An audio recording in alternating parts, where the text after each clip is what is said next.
Assalamualaikum warahmatullahi wabarakatuh. Selamat pagi anak-anak. Bagaimana kabar kalian hari ini? Semoga kalian selalu dalam keadaan sehat dan tetap semangat dalam belajar meskipun kita belajar dari rumah. Jumpa lagi bersama saya Bu Aan. Pada hari ini kita akan mempelajari PJOK, gerak dasar lokomotor, gerak dasar non-lokomotor, gerak dasar manipulatif. IPA, kita akan mempelajari bagian-bagian tubuh dan fungsinya. Bahasa Indonesia, kita akan mempelajari kalimat tanya. Nah, anak-anak, silakan bergabung pada Google Meet melalui link berikut. Tujuan pembelajaran hari ini, kalian mampu menjelaskan variasi gerak dasar lompat, mempraktikkan variasi pola gerak dasar lompat, mengidentifikasi bagian-bagian hewan dan fungsinya, membuat laporan, dan membuat daftar pertanyaan untuk persiapan wawancara. Anak-anak, sebelum kita memulai pembelajaran hari ini, marilah kita berdoa terlebih dahulu. Berdoa mulai.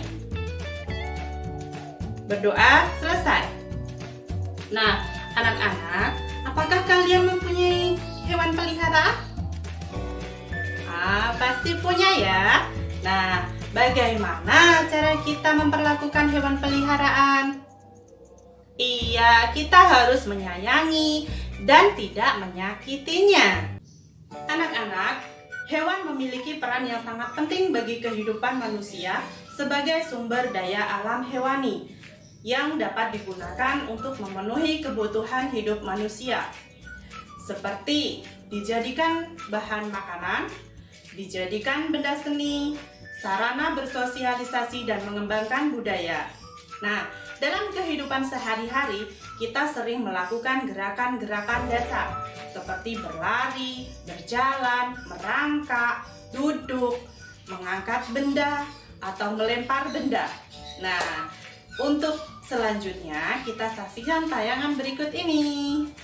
Gerak lokomotor. Gerak lokomotor adalah gerakan berpindah tempat di mana bagian tubuh tertentu bergerak atau berpindah tempat. Contoh. Nah, anak-anak, setelah kalian memperhatikan tayangan video tadi, kalian pasti sudah memahami gerak lokomotor, gerak non-lokomotor, dan gerak manipulatif. Gerak lokomotor adalah gerak yang disertai dengan perpindahan tempat. Gerak non-lokomotor adalah gerak tanpa disertai perpindahan tempat. Yang ketiga, gerak manipulatif adalah gerak yang menggunakan alat bantu benda. Nah, gerak lokomotor seperti halnya berjalan, berlari, melompat, merangkak. Gerak non-lokomotor misalkan menggelengkan kepala, mengangguk, mengayunkan tangan, mengayunkan kaki. Nah, kemudian gerak manipulatif, melempar bola, mengangkat benda, memukul. Nah, seperti itu ya. Nah, sekarang kita lanjutkan materi bagian-bagian tubuh hewan dan fungsinya. Setiap hewan mempunyai bagian-bagian tubuh yang berbeda dan memiliki fungsi yang berbeda-beda pula. Kan, ayam. Pasti di lingkungan kalian banyak ayam ya. Nah, ayam memiliki bagian-bagian tubuh. Bagian tubuh ayam dibagi menjadi 3. Kepala, badan, dan anggota gerak. Kepala terdiri dari mata, lubang hidung, paruh, lubang telinga, ada jengger. Nah, jengger berfungsi untuk menjaga tubuh ayam agar tetap dingin. Lubang telinga berfungsi untuk mendengar. Lubang hidung berfungsi untuk bernafas.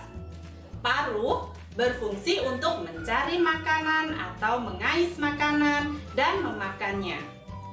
Leher berfungsi untuk menelan makanan. Yang kedua, badan ayam. Ayam memiliki badan yang diselimuti dengan bulu. Bulu ayam berfungsi untuk melindungi badan ayam. Nah, kemudian ada ekor. Ekor berfungsi untuk menjaga keseimbangan. Ada sayap. Sayap ayam bisa digunakan untuk terbang. Kemudian yang ketiga, anggota gerak. Anggota gerak ayam terdiri dari kaki. Nah, kaki ayam digunakan untuk berjalan dan mengais makanan. Dari penjelasan itu, apakah kalian sudah jelas? Nah, apabila kalian sudah jelas, kita lanjutkan ke materi yang ketiga, bahasa Indonesia. Kita akan mempelajari kalimat tanya.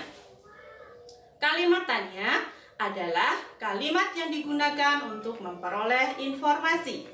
Syarat kalimat tanya menggunakan kata tanya. Kata tanya apa saja ya? Kata tanya ada apa, siapa, di mana, mengapa, kapan, dan bagaimana. Apa digunakan untuk menanyakan benda. Siapa digunakan untuk menanyakan orang atau pelaku. Mengapa digunakan untuk menanyakan alasan. Bagaimana digunakan untuk menanyakan proses atau cara. Kapan digunakan untuk menanyakan waktu kapan peristiwa itu terjadi. Nah, anak-anak, pernahkah kalian melakukan wawancara di lingkungan kalian? Nah, sebelum melakukan wawancara, kita harus membuat daftar pertanyaannya terlebih dahulu. Daftar pertanyaan untuk wawancara harus menggunakan kalimat tanya, karena kita ingin mencari informasi dari orang lain atau sumber lain. Nah, seperti itu. Ada yang mau bertanya? Nah, kalau tidak ada, untuk lebih jelasnya, untuk mengetahui bagaimana kalian menerima informasi tadi, silahkan kalian mengerjakan latihan soal pada link Google Form yang sudah Ibu share di WA Group. Pengerjaan soal saya beri waktu 30 menit saja ya. Setelah kalian mengerjakan latihan soal yang ada pada Google Form tadi dan mengetahui hasilnya, apakah kalian puas? Atau ada yang mau ditanyakan? Kalau tidak ada yang ditanyakan, tugas kalian saat ini adalah berdiskusi dengan teman satu kelompok yang sudah dibagi kemarin ya. Nah, soal yang ada pada lembar kerja peserta didik yang sudah di-share tadi ya. Nah, anak-anak, sebelum kita akhiri pertemuan hari ini, Ibu memberi tugas rumah. Tugas rumah ini silahkan dikerjakan dengan bantuan dan bimbingan orang tuamu ya. Yang pertama, identifikasi hewan yang ada di lingkungan sekitar rumahmu. Tuliskan ciri-ciri hewan tersebut, kemudian tulis dalam tabel. Yang kedua, buatlah daftar pertanyaan untuk melakukan wawancara dengan tokoh masyarakat yang ada di lingkungan sekitar rumahmu. Nah, sekian pembelajaran hari ini. Kita akan bertemu lagi pada pembelajaran berikutnya.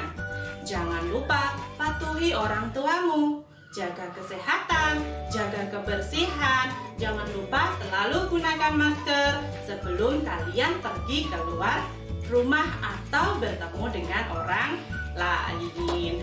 Sekian dari saya. Wassalamualaikum warahmatullahi wabarakatuh.